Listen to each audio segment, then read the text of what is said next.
কেবৰ বিৰুদ্ধে ৰাজ্য উত্তাল পৰিৱেশ।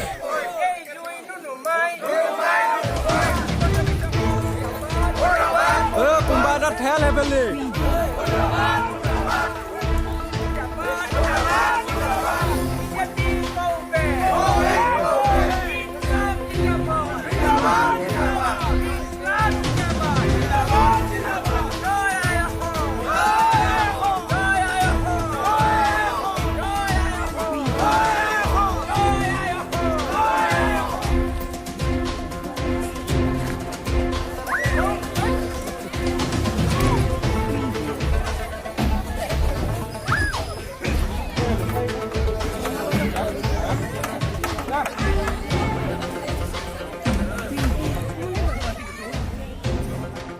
আজি প্ৰতিবাদী কাৰ্যসূচীটো কি কাৰণত কিহৰ কাৰণে আপোনালোকে কৰিবলৈ কৰিছে?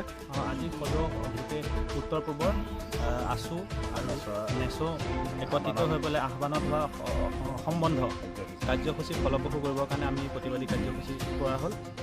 আৰু সদৌ অসম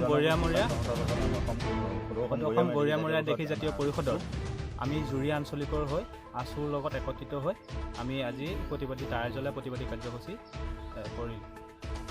আমাৰ উদ্দেশ্য হ'লে যে যিখন চিটিজেনশ্বিপ এমেণ্ডমেণ্ট বিল অৰ্থাৎ নাগৰিকত্ব সংশোধনী বিধেয়কখন আমি কোনো কাৰণত মানি ল'ব নোৱাৰোঁ আৰু মানি নলওঁ। অসমখন কাৰো স্মৰণীয় পথাৰ নহয়। আজি হিন্দুখিনিক নাগৰিকত্ব দিব, কালিলৈ এটা ৰাজনৈতিক দল আহিব, তেওঁলোকে আকৌ মুছলমানখিনিক নাগৰিকত্ব দিব। অসমখন কাৰো স্মৰণীয় পথাৰ নহয়। আৰু অসমত বহুত নিবনুৱা সমস্যা আছে, আগত আমাৰ নিবনুৱা সমস্যাসমূহ দূৰ কৰি লওক।